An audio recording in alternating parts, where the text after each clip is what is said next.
You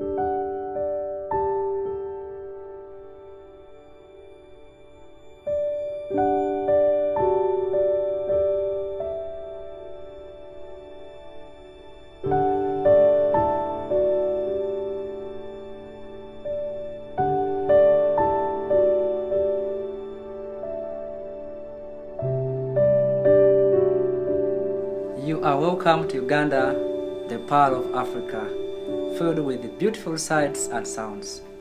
It is easy to fall in love with this fertile country, but just meters behind the main road, there are many people suffering. Too often, children are dying of treatable diseases. I started Loyal Foundation in 2008 to help those families, giving free health care to those who can't afford treatment, and doing outreach visits to communities who couldn't afford transport to reach me. But it has been a big struggle, and I really need your help. Around 500 orphans and around 200 widows, and around 80 homes which we have been looking after. As far as our medical clinic project is concerned at the moment, we are trying to reach out to around 500,000 people who need the help or who need our help. Women have got a lot of problems. They have so many children to raise. Their husbands left them. They have these responsibilities. Some of the husbands are drunkards. They come back in the night. Then they start disturbing, beating them around. Domestic violence is very common in Uganda. Women face so many challenges in Uganda. Men can have many wives and too many children that they cannot support. When they reach their teenage years, girls turn to older men who promise to pay their school fees in return for sex.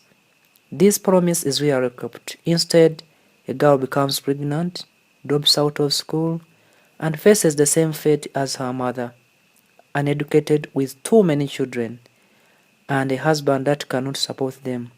If she's lucky, then her husband won't abuse her or infect her with HIV. I find that in most cases women, they have children, these children they can work maybe after school, they can take them to the garden, they work. So if we can equip them with some knowledge and skills, and some little support at the beginning, maybe in the future they can establish. Because I think out there in Europe, in America, girls, out there, it doesn't matter whether one has a girl child or a boy, every child matters, and they're all well catered for, and they're all empowered. It's a girl who decides, oh, I'm going to marry, so I'm going to marry, so I'm not going to marry, so I'm not going to marry, so. But here, young children are getting married out of circumstances, not because of choice. These words, females, they have spoiled many girls, and even boys, both sexes, but girls mostly, because when the girl is in P6, she can get pregnant, and that one is off, come as a group out, so they are suffered, girls. I don't want to see these young children, these young girls being abused by these grandfathers of theirs because they want to attain education. So like to even encourage them, you write a letter to a child and tell them, excuse me, read these books very hard because that's your future. Your future is not in these men. If it is a full-grown girl,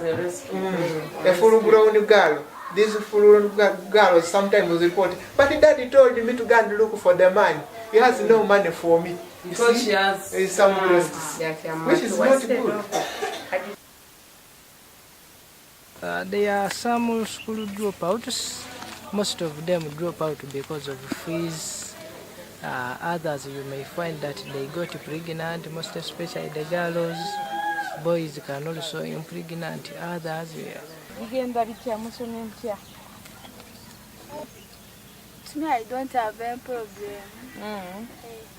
You have your parents, you stay with them? Yes. They give you school fees, everything? Yeah.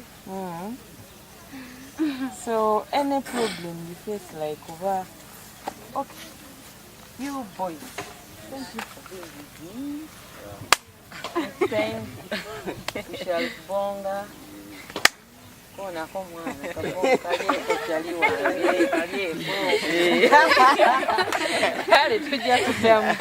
Soke mutwe space, yagala kwogera mu ne bawala bano. Abawala byokka bino. Muwulira. Era ngambise bulungi.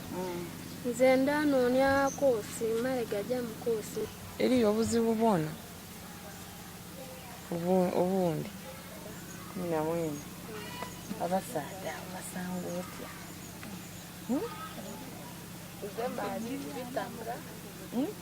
Mbaali tambula. Banemereza.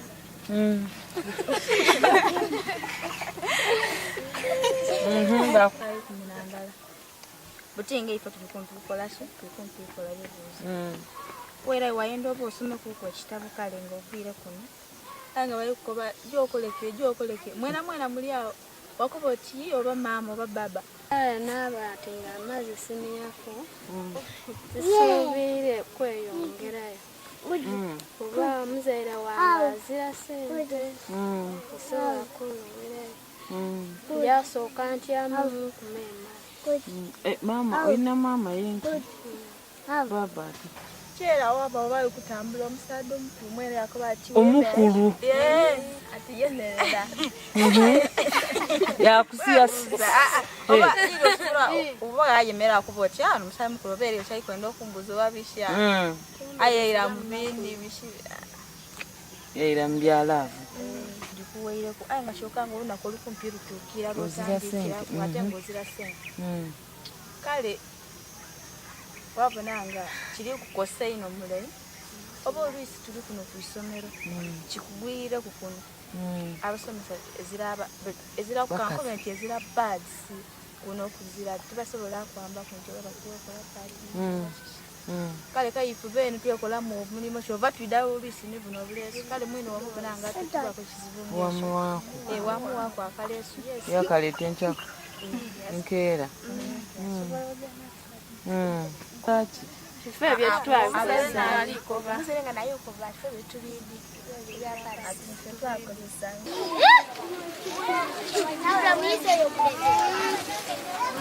Here at Ranjava Learning Site, there is a whole town filled with abandoned women and children.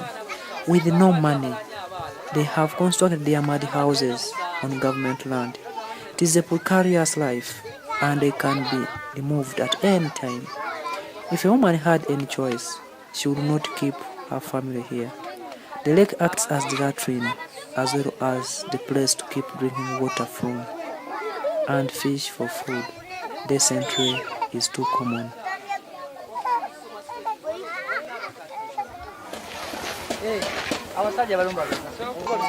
So many of the health problems can be prevented with only doing sensitization.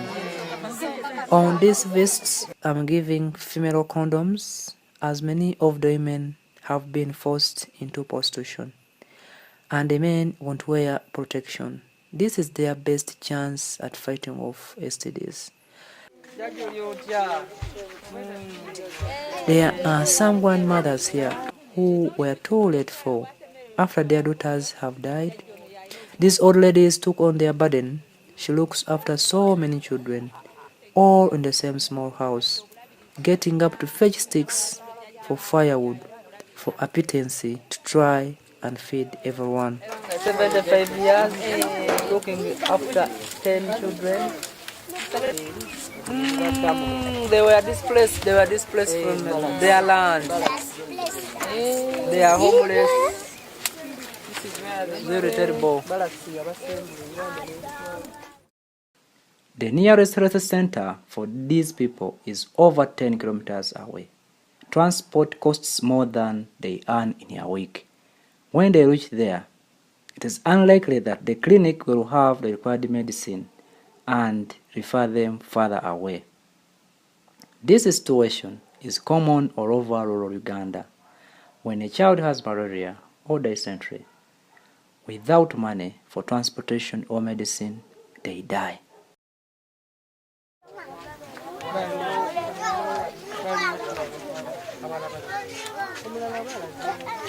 There were 7 children looking after. Income generating activity very low. The house she's staying in is terrible. Oh God, we need to do something.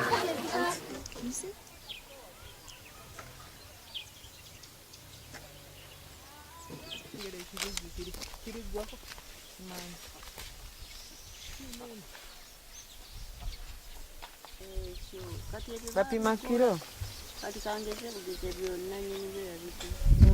There's some people from the city, Kampala. They use this garbage. They use this garbage out, so they come and then buy the garbage from this kind of people, like this old woman. She's saying that a kilo of the waste costs 1,000.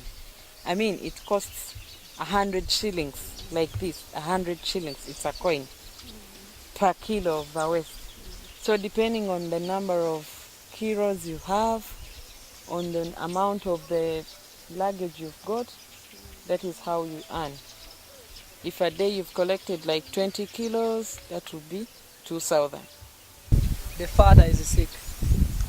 So the father is sick. She has come here to sort out of the waste. She gets something to sell to other people, like the plastic bottles. So if she gets 2,000, that's when she'll be able to get some drugs to take for the father at home. This is an indicator that there is something bad happening at home. Yes. Kale nyabo. Better go.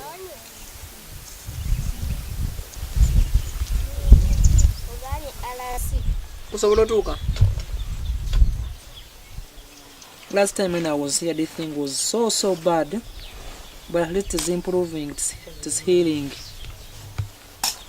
So the mother of this kid is almost abandoned and has some other children.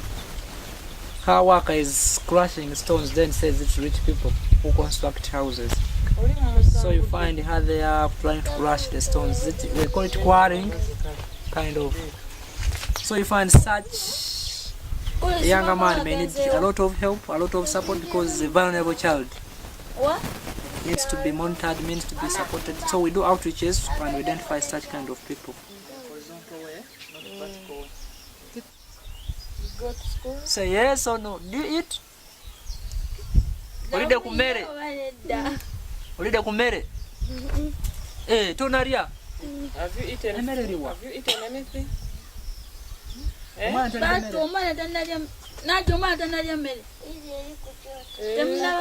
Since morning, this sick child has not eaten food.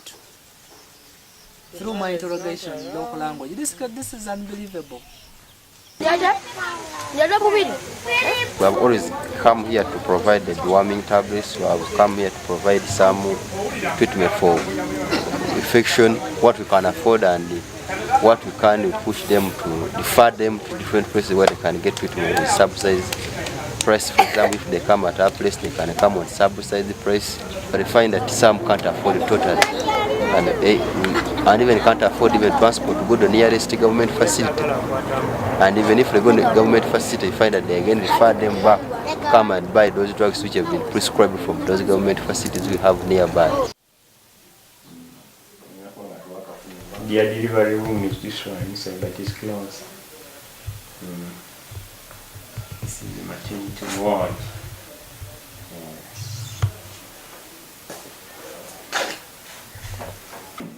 Yeah, because my find somebody has problems, somebody who have been calling at night. Just the system, not the health workers. Like now, how can you be here and there are no drugs you're prescribing to patients and you feel you are like...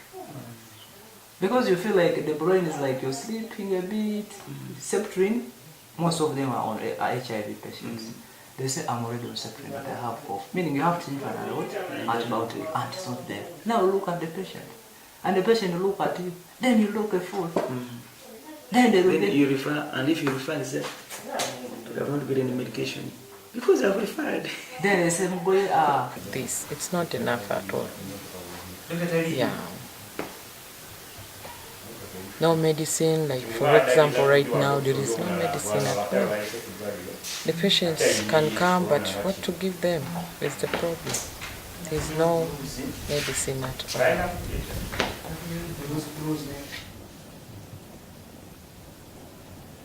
all. Complications we have, so PPH, preeclampsia sometimes, so APH sometimes, obstructed labors sometimes, so, and fetal distresses. We don't have oxygen cylinders.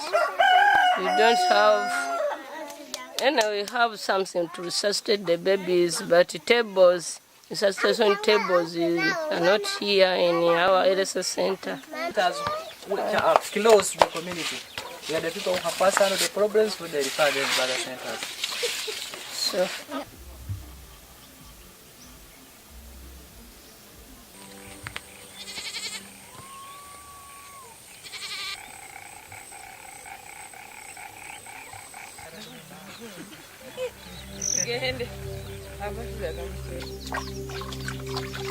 I was born deep in the village of Kamuli district to a polygamous family where we could not access basic needs.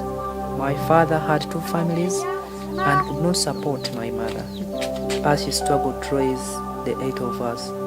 In total, my father has 20 children, yet he was just struggling farmer.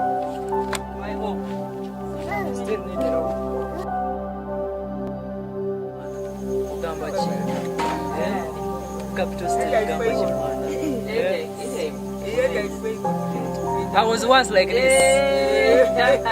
Here. My life was not different from these people at this age. It's very fun and interesting.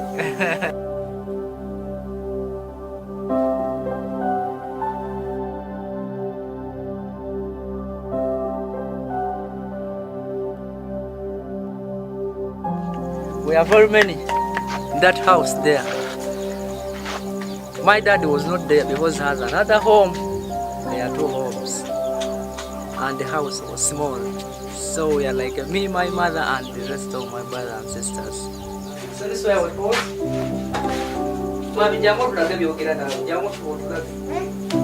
So, on this village where I'm born from, I was the first person to get a qualification, become a medical personnel. I was the first person.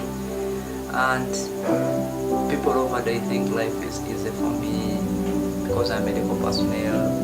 Why should I look after my family? Why can't I consult them and go to her? No, I cannot because there are very many things I have to do. Brothers and sisters. Not only my brothers and sisters, there are also some other brothers and sisters. I will show you because I don't see whether the woman who got married to my mother as the second wife had any crime. Sometimes these African women are being convinced by men. So after her being convinced by men, she accepts, then they start having children. So she has nowhere, she didn't make any mistake anywhere. She was just confused. So she doesn't need to suffer anything. So when I'm helping, I have to help everybody because I know the mess was by the husband who did know that having a monogamous family is better, can lead you to a better life.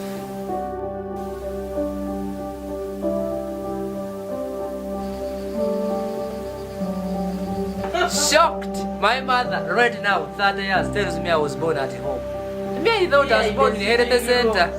At this corner, this corridor, this is where the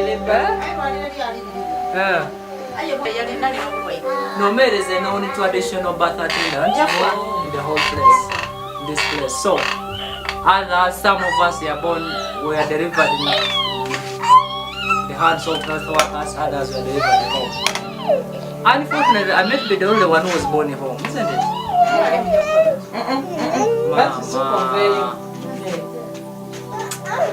Among all of my brothers and sisters, I'm the only person who was born home. The one whom I follow was born home and he died. I just survived. I went barefooted to school, sitting in these dusty classrooms. I loved learning, quickly becoming the teacher's pet. I never doubted that from these lowly beginnings, I could reach higher.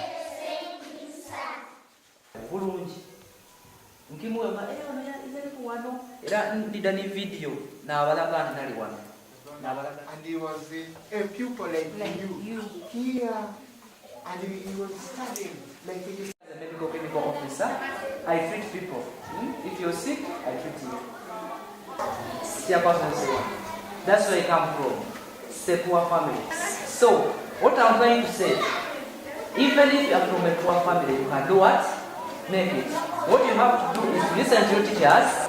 You can be a doctor, you're here, okay? Nobody knows. I get it. Nobody knows that this girl is going to be a doctor in 20 years to come. So when a volunteer from the UK sponsored me and paid my school fees, it helped me so that I could help the rest of my family too. I have been able to pay for my 7 siblings so that none of my sisters has to turn to sugar daddies. Yet when I visit home, my 14-year-old half-sister has given birth. She is not in school and the father has run away. The stepmother's children, sometimes I don't have influence because I'm not the owner of this family. My father is the owner of the family. So sometimes we find when they have decided as the stepmother and him and they have married off some young people, when you follow, they don't listen sometimes. So that pisses me off sometimes, and I was like, what is this? You cannot force this young girl to go to married. Tell her to stay around until we get money.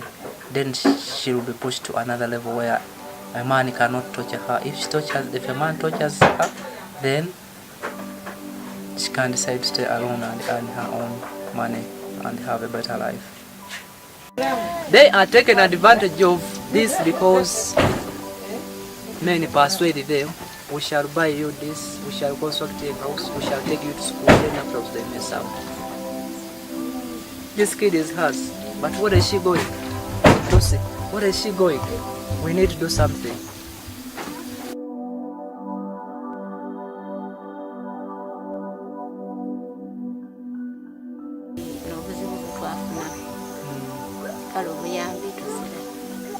She's abandoned completely.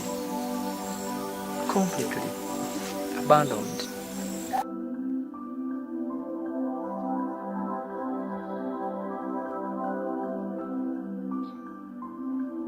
I intend to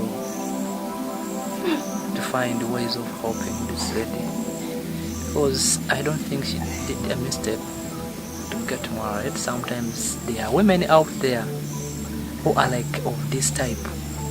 She gets married, claims is the second wife, and she doesn't get support from the man. The man can abandon both homes and again goes to another wife. So the scenario which is happening in my family, it is happening in very many families which cannot even come out and say this. Being that I'm advocating for helping abandoned women and widows, I think I should continue the struggle because the problem comes right from home.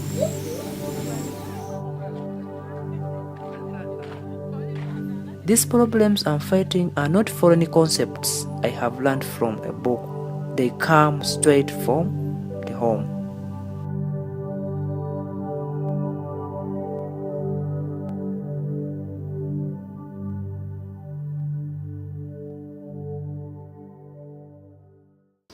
Since 2008, our clinic was based in a building near Entebbe.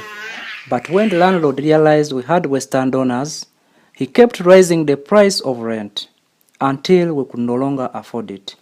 It became impossible for us to continue our work. And in the end, we had to close our doors in January 2015.